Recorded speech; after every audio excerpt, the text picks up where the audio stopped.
ചേട്ടാ ഒരു സിഗരറ്റ്. അല്ല, ഞാൻ വിക്കി കല്യാണം കഴിച്ച പെണ്ണിന്റെ വീട്ടിലാണ് താമസിക്കുന്നതെന്ന് ചേട്ടൻ അറിഞ്ഞാ ചേട്ടൻ എങ്ങനെ പ്രതികരിക്കും? എന്നെ അവിടെ നിന്നും പുറത്താക്കുവോ? അല്ലെങ്കിൽ വീട്ടിലുള്ളവരോട് ദേഷ്യപ്പെട്ട് അവരോട് ഒച്ചപ്പാടുണ്ടാക്കൂ? ഒന്നും മനസ്സിലാവുന്നില്ലല്ലോ. എന്തു വേണമെങ്കിലും സംഭവിക്കാം.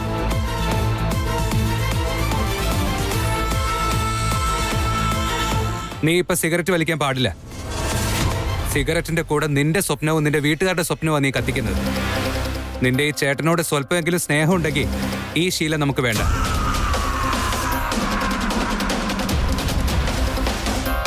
എന്താ പൈസ?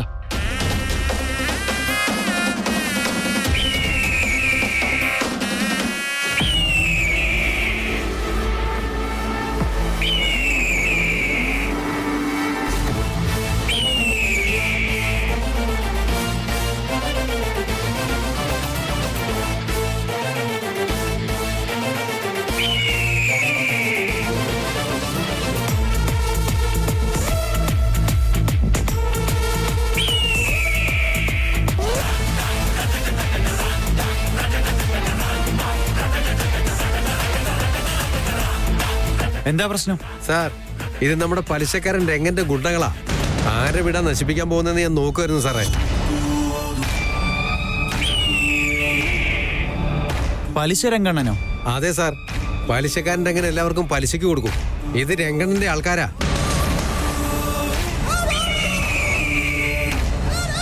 ഒരു ദിവസമല്ല സാറേ, ഒരു മണിക്കൂറെങ്ങാനും ലേറ്റ് ആയാലുണ്ടല്ലോ, മാനം മര്യാദയായിട്ട് ജീവിക്കുന്ന വീട്ടിൽ കയറി പ്രശ്നം ഉണ്ടാക്കിയ ഒരു പൈസ വാങ്ങും. അതാ അവരുടെ പതിവ്. ഇവരുടെ അടുത്തുനിന്ന് കാശ് വാങ്ങിച്ചവരുണ്ടല്ലോ, എന്തിനാ പൈസ വാങ്ങിയെന്ന് പോലും ചിന്തിച്ചു പോകും.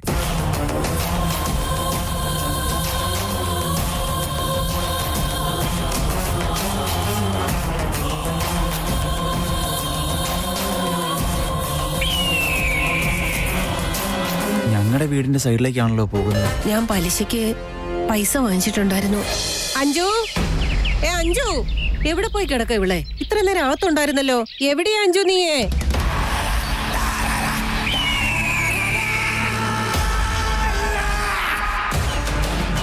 അഞ്ജു,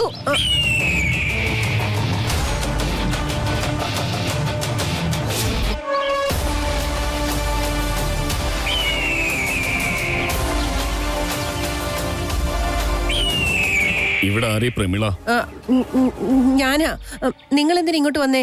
ഞാൻ അങ്ങോട്ട് വരുമായിരുന്നല്ലോ. കാശ് മേടിച്ചിട്ട് എല്ലാവരും ഇങ്ങനെയൊക്കെ തന്നെ പറയാറ്. പിന്നെ ചോദിച്ചു കഴിയുമ്പോ ഇങ്ങനെ സൈലന്റ് ആയിട്ട് ഇങ്ങനെ വായ അടച്ചിരിക്കും. ഞങ്ങളെ ഇതുപോലുള്ള ആൾക്കാരെ ഒരുപാട് കണ്ടതാ. ഇല്ല, ഞാൻ അങ്ങനത്തെ ആളൊന്നുമല്ല. അത് ശരി, കാശ് ഇന്ന് തരാന്നല്ലേ പറഞ്ഞേ? അതിങ്ങ് താ. ഞാനത് ചേട്ടന്റെ അടുത്ത് സംസാരിച്ചിട്ടുണ്ടായിരുന്നു.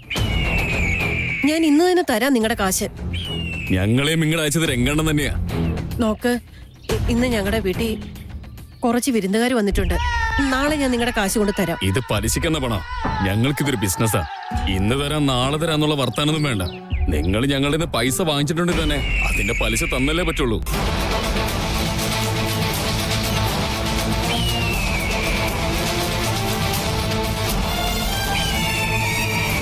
അയ്യോ, ഇപ്പൊ എന്റെ അടുത്ത് കാശൊന്നുമില്ലല്ലോ കൊടുക്കാൻ. ഞാനിനി എന്ത് ചെയ്യും?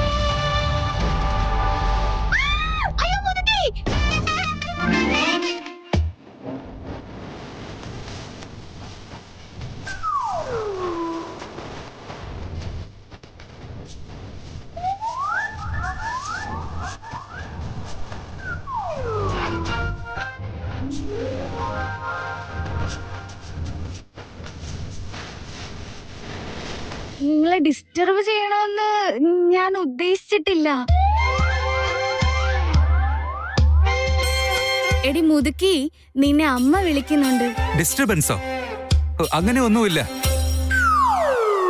കുർത്തയുടെ മേലെ പായസം വീട്ടിലെ മോളെ, അത് ക്ലീൻ ചെയ്യാൻ വേണ്ടി ഇവളെ ടവല് കൊണ്ടുവന്നതാ. അതിനാ അമൂല്യ വന്നത്. അതൊന്നും സാരമില്ല ചേട്ടാ, അതൊന്നും എക്സ്പ്ലെയിൻ ചെയ്യേണ്ട കാര്യമില്ല. അത് നിങ്ങളുടെ പേഴ്സണൽ കാര്യം. എന്താടി നിനക്ക് പേഴ്സണൽ എന്നൊക്കെ പറയുന്നുണ്ടല്ലോ നീ? മൂത്തവർക്ക് റെസ്പെക്ട് കൊടുക്കണമെന്ന് നിനക്ക് അറിയില്ലേ? ഏയ് ഇതാ ടവല് പിടിക്ക. ഏയ് അഹങ്കാരി കൊരങ്ങേ, നിനക്ക് കുറച്ച് കൂടുന്നുണ്ടേ. നിനക്ക് പറഞ്ഞാൽ മനസ്സിലാവില്ലേ? ഈ ആവശ്യമില്ലാത്ത കാര്യങ്ങളൊക്കെ എന്തിനാ പറയാൻ നിൽക്കുന്നേ?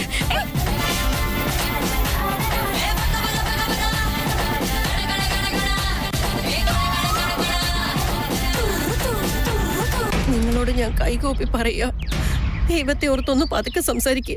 ഇങ്ങനൊന്നും ചെയ്യില്ലേ നിങ്ങള്. ഇനിയാന്ന് ഞങ്ങളുടെ മകളുടെ കല്യാണം കഴിഞ്ഞതേ ഉള്ളൂ. മരുമോനും അവന്റെ വീട്ടുകാരെല്ലാരും വന്നിട്ടുണ്ട്. നിങ്ങൾ ഇങ്ങനെ സംസാരിച്ചാൽ അവര് കേട്ട നാണക്കേടാകും. നോക്കേച്ചി, ഞങ്ങൾക്ക് പലിശ കിട്ടിയേ പറ്റുള്ളൂ. നിങ്ങളുടെ വീട്ടിൽ വിരുന്നുകാരുണ്ടെന്ന് പറഞ്ഞ് ഞങ്ങൾ എന്താ ചെയ്യണ്ടേ? അതൊന്നും ഞങ്ങൾക്ക് അറിയേണ്ട കാര്യമില്ല. എന്തിനാ ഇങ്ങനെ കരുണയില്ലാതെ നിങ്ങൾ സംസാരിക്കുന്നേ? ഞാൻ എങ്ങും ഓടിപ്പോവില്ല. നിങ്ങളുടെ കാശ് ഞാൻ തരാം. ദയവ് ചെയ്ത് എന്നെ ഒന്ന് മനസ്സിലാക്ക്. കാശ് എണ്ണി വാങ്ങുന്ന സമയത്ത് ഇതിനെപ്പറ്റി ഒന്നും ചിന്തിച്ചില്ലേ നിങ്ങൾ? ഞങ്ങളുടെ കാശിങ്ങ തന്നേക്ക്, ഞങ്ങളുടെ വഴിക്ക് വെക്കോളാം. ഞാൻ തരാം. നിങ്ങളുടെ കാശ് തരാതിരിക്കില്ല. നിങ്ങൾ പൊയ്ക്കോ. എല്ലാരും കൂടി ഒരുമിച്ച് അങ്ങ് ഇറങ്ങിക്കോണല്ലേ? അതൊന്നും പറ്റില്ല. ഞങ്ങൾക്കിപ്പൊ ഞങ്ങളുടെ കാശ് വേണമെന്ന് വെച്ചാ വേണം. ഇതാ ഇത് വെച്ചോ, തൽക്കാലം ഇത് വെച്ചോ. ബാക്കി നിങ്ങൾക്ക് കിട്ടിയില്ലെങ്കിൽ അടുത്ത ഓട്ടോ സ്റ്റാൻഡിൽ ഞാൻ വണ്ടി ഓടിക്കുന്നത്. നിങ്ങൾക്ക് എന്നെ എന്ത് വേണം ചെയ്യാം. പിടിക്കൊന്നല്ല, എടുത്തുകൊണ്ട് പോകും ഞങ്ങള്. നടക്കടാ.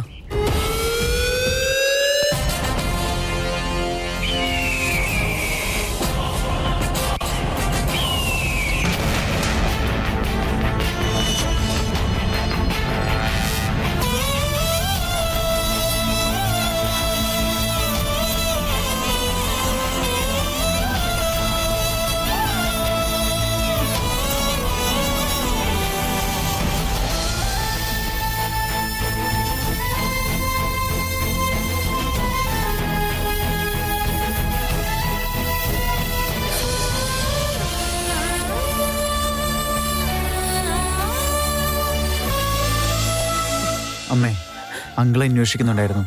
അപ്പുറത്തെ വീട് വരെ പോയി ഞാൻ പറഞ്ഞു. പക്ഷെ അമ്മ എവിടെയുള്ളതെന്ന് അറിയുന്നതിന് മുന്നേ പുറത്തേക്ക് വരാൻ നോക്ക്. കണ്ണ, ആ റൗഡി വന്നു പോയതിനു ശേഷം നീ എന്നോടൊന്നും ചോദിച്ചില്ലല്ലോ. ആദ്യം വന്ന വിരുന്നുകാര് പോട്ടെ അമ്മേ, എന്നിട്ട് സംസാരിക്കാം. ഞാൻ അറിഞ്ഞിട്ടും തെറ്റ് തന്നെ ചെയ്ത കണ്ണ. 5000 രൂപ വാങ്ങിച്ചിട്ടുണ്ട് ഞാൻ. പലിശയും ചേർത്ത് അത് കൂടുതൽ തന്നെ ആവും. നാളെ തന്നെ അത് കൊടുക്കണമെന്ന് വെച്ചാ എന്റെ കയ്യിൽ കാശൊന്നുമില്ല. തിരിച്ചു കൊടുക്കുന്നതിനെ പറ്റി ആലോചിക്കാതെയാണോ അമ്മയെ വാങ്ങിയത്? ചിട്ടി വിളിക്കുന്നുണ്ടായിരുന്നു മോനെ. ഞാൻ ആ ധൈര്യത്തിൽ അവരോട് കാശ് വാങ്ങിച്ച്. പക്ഷെ ഇപ്പൊ ഈ ചിട്ടി വിളിക്കുന്ന കാര്യം കുറച്ച് താമസിക്കുമെന്ന്. കാശിന്റെ കാര്യത്തിൽ എന്റെ കണക്ക് എത്ര കൃത്യമാണെന്നുള്ളത് അമ്മയ്ക്ക് അറിയാമല്ലോ. ഞാൻ എങ്ങനെയെങ്കിലും അറേഞ്ച് ചെയ്യാം. അമ്മ വിഷമിക്കണ്ട. നീ ഇതെന്റെ സമാധാനത്തിന് വേണ്ടി പറയുന്നെന്ന് എനിക്ക് നന്നായിട്ട് അറിയാം. എന്താന്ന് വെച്ചാ നിനക്കും അത് പ്രിയപ്പെട്ടതല്ലേ? പക്ഷെ ഇന്ന് നീ കാരണം ഞാൻ അപമാനിക്കപ്പെടാതെ രക്ഷപ്പെട്ടു. അതിനേക്കാൾ വലിയ സഹായം വേറെ ഒന്നുമില്ല എനിക്ക്. നീ ഒന്നും ചെയ്യാൻ പോകണ്ട. ഒന്നും ചെയ്യാതെ എങ്ങനെയാ കാശുണ്ടാക്കുക? ആ കാറ്ററിംഗ് സാധനങ്ങളൊക്കെ ഞാൻ വിറ്റു. ഇനി ബാക്കിയുള്ളത് എന്താണെന്ന് ഞാൻ നോക്കട്ടെ. അമ്മേ, കയ്യിലുള്ളതെല്ലാം വിറ്റിട്ട് പ്രശ്നങ്ങൾ തീർക്കാമെന്ന് ആലോചിക്കല്ലേ. നിങ്ങളുടെ ജീവിതത്തിൽ ഇതിനേക്കാളും വലിയ പ്രശ്നങ്ങൾ വന്നിട്ടുണ്ടാകും. എന്നിട്ട് നിങ്ങൾ ആ അവസ്ഥയിലും 4 പെൺകുട്ടികളെ വളർത്തി വലുതാക്കി. അതിന്റെയൊക്കെ മുൻപിൽ ഇതൊരു വലിയ പ്രശ്നമേ അല്ല. നമുക്ക് എന്തെങ്കിലുമൊക്കെ ചെയ്യാം. അമ്മ പറഞ്ഞതുപോലെ വിശ്വസിച്ചവരെ ദൈവം കൈവിടില്ല. അമ്മ ധൈര്യമായിട്ട് ചെല്ലും. അപ്പൊ നീ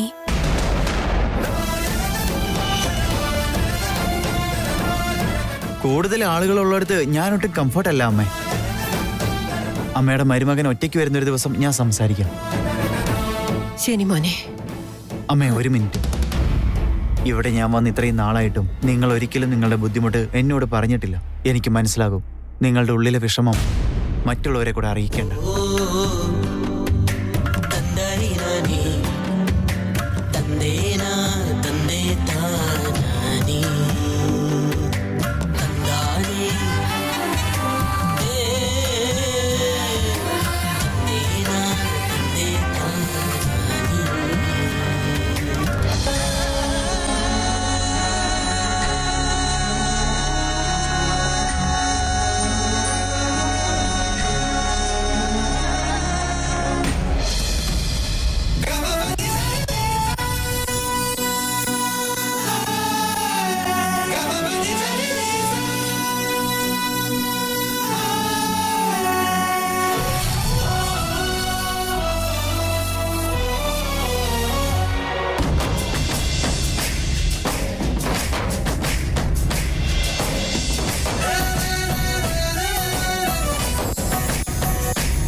അമ്മ അമ്മ കരയാണോ? അത് പിന്നെ ചോദിക്കാനുണ്ടോ മോളെ? എന്താ അമ്മ, എന്താ പറ്റിയത്? ഇപ്പൊ നീ ഭർത്താവിന്റെ വീട്ടിലേക്ക് തിരിച്ചു പോവല്ലേ, അതോർത്തിട്ട് കരയ അല്ലേ പ്രമി?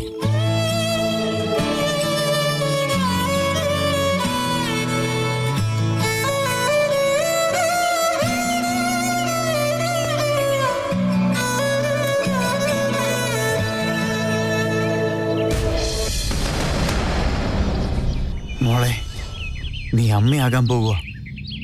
നിന്റെ ചേട്ടനായിട്ടും എനിക്കൊന്നും ചെയ്യാൻ പറ്റുന്നില്ലല്ലോ.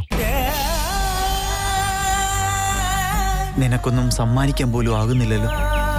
സമ്മാനം പോട്ടെ, നിന്നോടൊന്ന് സംസാരിക്കാൻ പോലും പറ്റുന്നില്ല. എന്തൊരു ജീവിതമാണ് എൻ്റെ. നീ ചേട്ടനോട് ക്ഷമിക്കും മോളെ.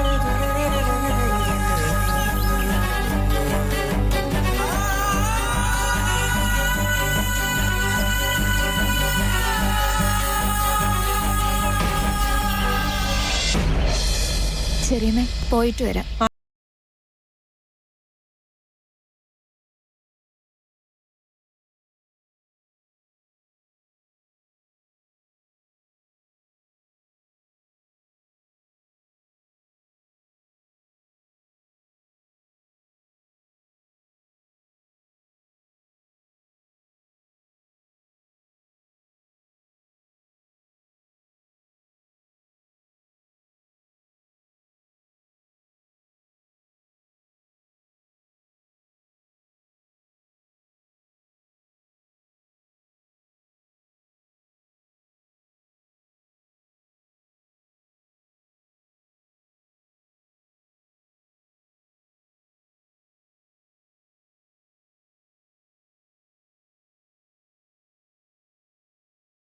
അങ്ങനെ ഇടയ്ക്കിടയ്ക്കൊക്കെ നമ്മൾ കാണുകയാണെങ്കിൽ എന്റെ ആരതിക്ക് നിങ്ങൾ ഒരിക്കലും ഇനി മിസ് ചെയ്യാൻ ചാൻസ് ഇല്ല. ഉറപ്പായിട്ട് വരും മോനെ.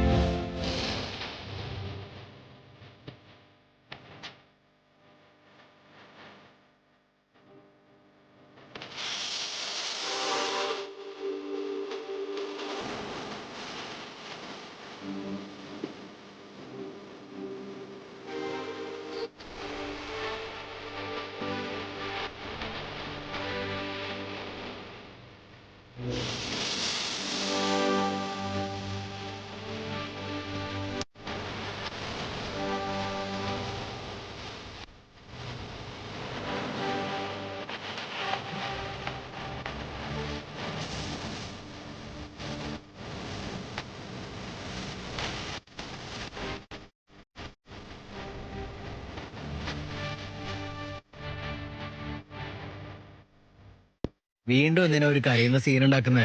അവൾ എവിടെയും പോകുന്നില്ലല്ലോ. വെറുതെ ഇരിക്കട്ടോ, നിങ്ങൾക്ക് ഇതൊന്നും മനസ്സിലാവില്ല.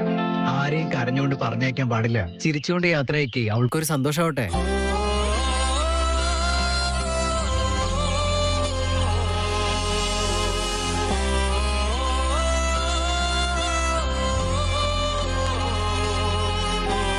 ഞാൻ ഇറങ്ങാൻ പോവാ.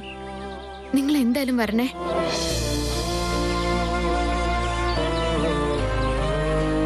ഇപ്പൊ ഇവിടെ വന്നിട്ടും പെട്ടെന്ന് തിരിച്ചു പോയിട്ട് വന്നതുപോലെ.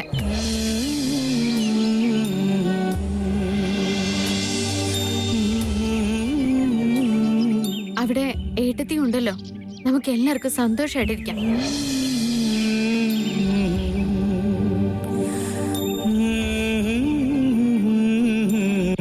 വരാൻ ചേച്ചി. ഞാൻ എക്സാം കഴിഞ്ഞ ഉടനെ വരാൻ ചേച്ചി.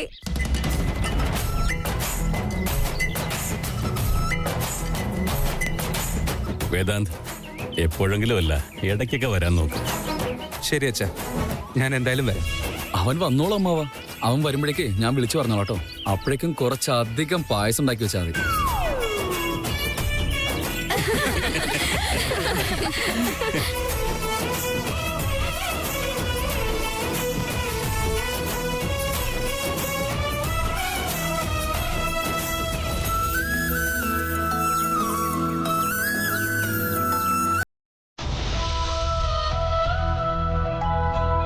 എടാ, നേരമായി, പെട്ടെന്ന് വാ.